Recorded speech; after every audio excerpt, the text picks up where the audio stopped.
歡迎光臨 Super 廚房，請點讚、分享同埋訂閱。今日整呢個豆卜煮黃花魚，先將黃花魚去鱗、去腸，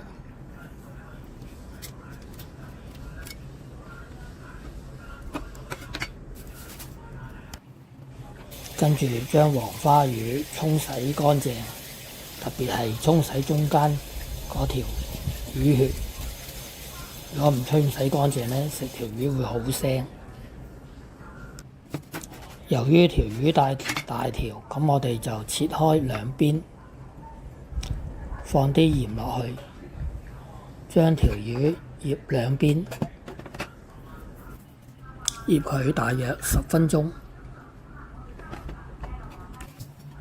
將啲豆卜一個切開兩邊，切數塊薑片備用。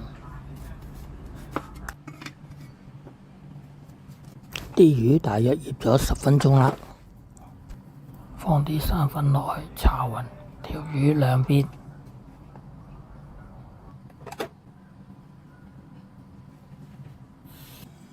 落油，落薑片，用鑊鏟將薑片炒勻整隻一鑊，放條黃花魚落去煎，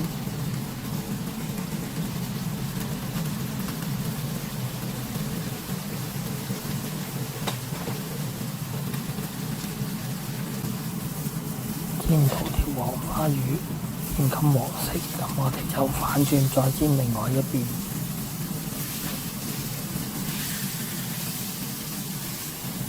黃花魚煎多一陣，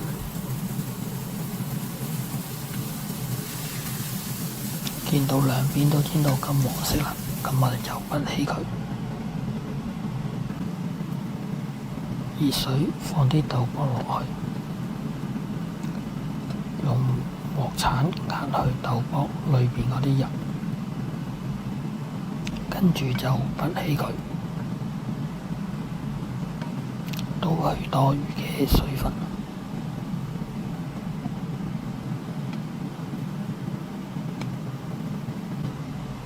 落油，落薑片，爆香啲薑片，放啲芫茜落去。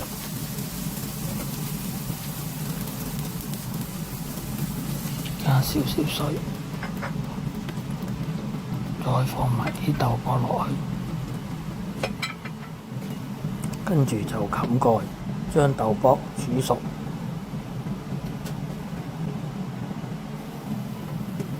豆卜已經煮好咗啦，咁我哋就放埋啲黃花魚落去，將佢一齊煲，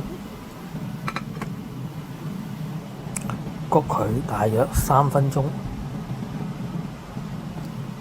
咁樣就打開個蓋，跟住就可以燜起佢啦。咁樣煮嘅豆卜就會好腍同埋好入味。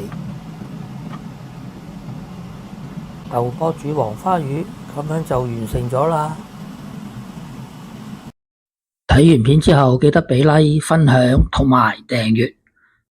我仲有大量嘅煮餸影片，可以登入下邊 info box 參觀。